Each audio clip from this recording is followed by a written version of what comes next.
राधानगरी तालुक्यातील तुरुंबे गावातील लॉजमध्ये असहाय्य महिलेकडून वेश्या व्यवसाय करून घेणाऱ्या लॉज मालक आणि मॅनेजरला राधानगरी पोलिसांकडून अटक। आरोपींना न्यायालयात हजर केलं असता सुनावण्यात आली 5 दिवसांची पोलीस कोठडी। राधानगरी तालुक्यातील तुरुंबे गावातील स्पर्श फार्म हाऊस अँड लॉजिंग मध्ये वेश्या व्यवसाय करण्याकरता आणलेल्या महिलेसह मालक आणि मॅनेजर यांना राधानगरी पोलिसांनी रंगेहात पकडलं।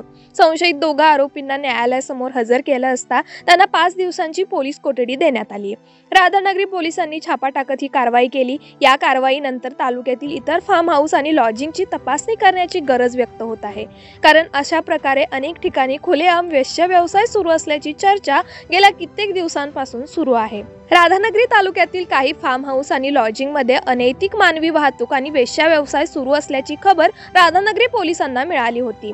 त्यानुसार राधानगरी पोलिसांनी काही लॉजिंगवर छापे टाकले। तालुक्यातील तुरुंबेमधील स्पर्श फार्म हाऊस अँड लॉजिंग मध्ये छापा टाकला असता इथं पोलिसांना अनैतिक मानवी वाहतूक आणि वेश्या व्यवसाय सुरू असल्याचं निदर्शनास आलं।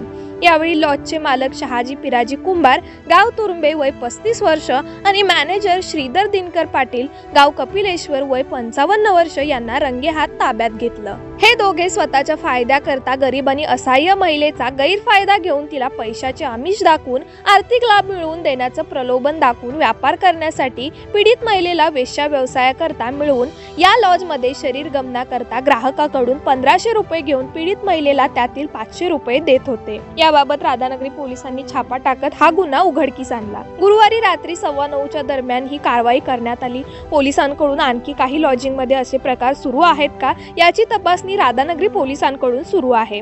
आज शुक्रवारी आरोपींना न्यायालयात हजर केलं असता 5 दिवसांची पोलीस कोठडी सुनावण्यात आली आहे। अधिक तपास पोलीस निरीक्षक महेश चव्हाण यांच्यासह राधानगरी पोलीस करत आहेत। Bureau report, Shahu news Maharashtra. अशाच नवनवीन बातम्यांसाठी शाहू न्यूजला सबस्क्राइब करा।